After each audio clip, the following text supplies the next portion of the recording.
Quel curieux. Bonjour tout le monde, j'espère que vous avez passé une bonne semaine. Pour changer un peu, on va parler d'un monsieur particulièrement inventif niveau conneries dont on n'entend parler que trop peu, j'ai nommé Donald Trump. Je sais, désolé mais pas désolé, le gars dit vraiment trop de conneries pour que je passe à côté. Du coup, c'est parti. J'en suis arrivé à un stade où je suis presque admiratif de la capacité de Trump à balancer des conneries plus grosses que lui au minimum une fois par semaine et en public s'il vous plaît.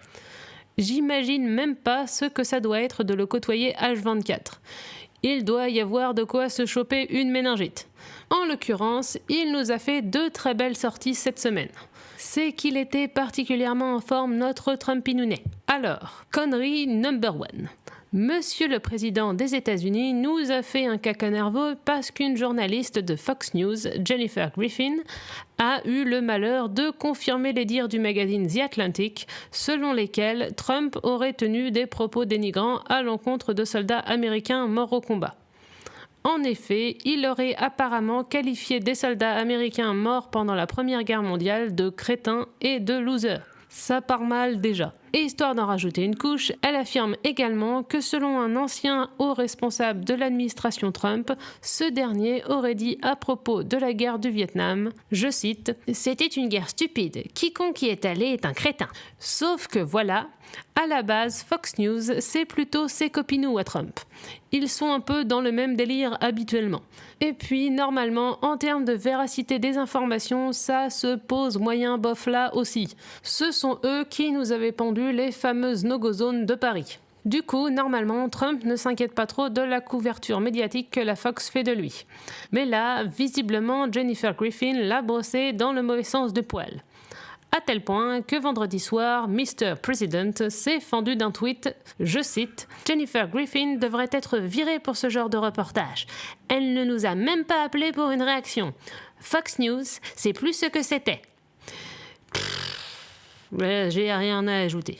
Du coup, connerie number 2.